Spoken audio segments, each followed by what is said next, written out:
Hello, Tim from Fair Play Now on the 11th of June 2023. Just a very quick one. It's been very hot over the weekend here in southern England at least. Must have been up to about 30 at one stage. Although it's a bit cooler, we've just had a little bit of a thunderstorm which has cleared the air just a little bit. But I'm not here to talk about the weather. I'm here to introduce another one of my mini interviews, this time with a guy called Steve, who's actually with Oracle Films.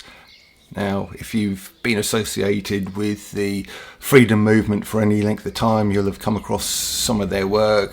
They are absolutely superb, very, very professional indeed, and I can highly recommend them. And this guy, Steve, I'm not sure, I don't think he's fully with Oracle. I think he kind of subcontracts to them sometimes, although he had an Oracle shirt on when I interviewed him. So he's kind of affiliated with them at least and does work for them.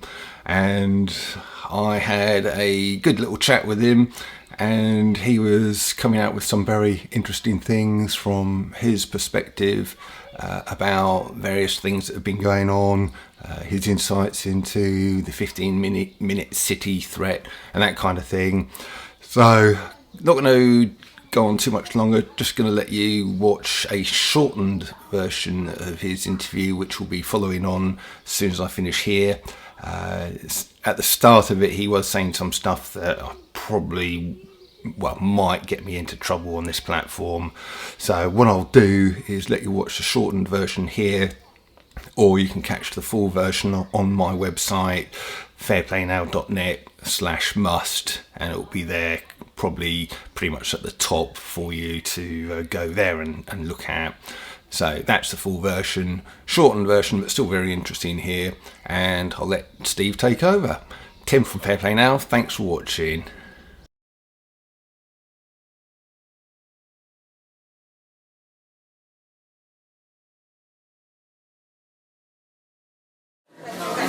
Yeah, it's all about health, this conference, but there's many other issues as well we're looking at. So we're talking about just voicing on camera, 15-minute cities, and all kinds of things like that. So, I mean, obviously there's the whole issue with the 15-minute cities. I mean, if you look at that, you have to sort of question, well, what is that really all about? You know, I mean, obviously there's those people that, you know, live in city centres and they are able, they use public transport and they're able to get around on their bikes, and they think that they're doing the right thing for the environment by supporting an agenda that's pretty much forcing cars and traffic out of city centres. And whilst on the surface that might seem like a really good idea, I think you've got to look at long-term implications of that.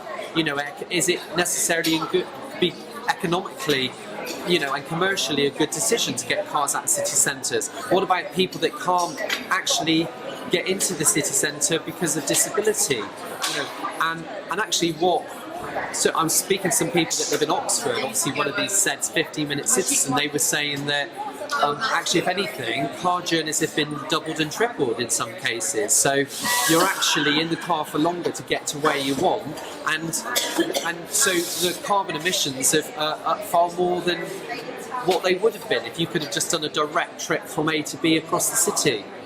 And it's also making life a lot more stressful, a lot more difficult for many people that rely on their car use. I mean, you know, my own position is that I'm a cameraman, and I sometimes need to travel across the country with all my camera equipment in order to fulfill a job for a client. Now, if I can no longer drive into city centres, I can't get to a job, and I can't rely on public transport to do that.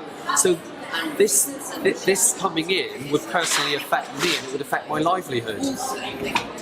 So no, I don't support it. I do support recycling, and I do support looking after the environment and actually being a guardian of the planet. I think that's really important, but I think we need to be looking at other ways, and I do sort of question the agenda of these the ultra low emission zones, the LTNs, the 15-minute so-called smart cities. I can't see that it's a good idea long term. And the problem is there's no open debate about it. This is kind of like being ushered in by people like Sadiq Khan in London, and Londoners are not being listened to, they're not being heard. And I think this is going to be echoed in other cities all over the country. Where's the consultation process? It's really not happening. And where's the data to support that these measures, these restrictions that they're putting in place are scientifically sound and that it is going to do what they say, which is to reduce carbon emissions? I mean, you know, there's so many things that aren't in place, and when they do these consultations and they get basically a no from the public, they carry on regardless. Either that, or they ignore the people that are making the loudest noises, and then they jump onto the people. So it's filtered and censored information, and I think that that's the biggest issue that we have in this day and age, is that we've got media that has an agenda. And unless you're truly an independent media professional like Oracle Films, like myself, then I don't think you're getting anywhere near the truth. You're just getting what the government and these big organisations like, you know, the WHO, you're getting all of those messages. And too many conflicts of interests as far as the mainstream media are concerned. Yeah,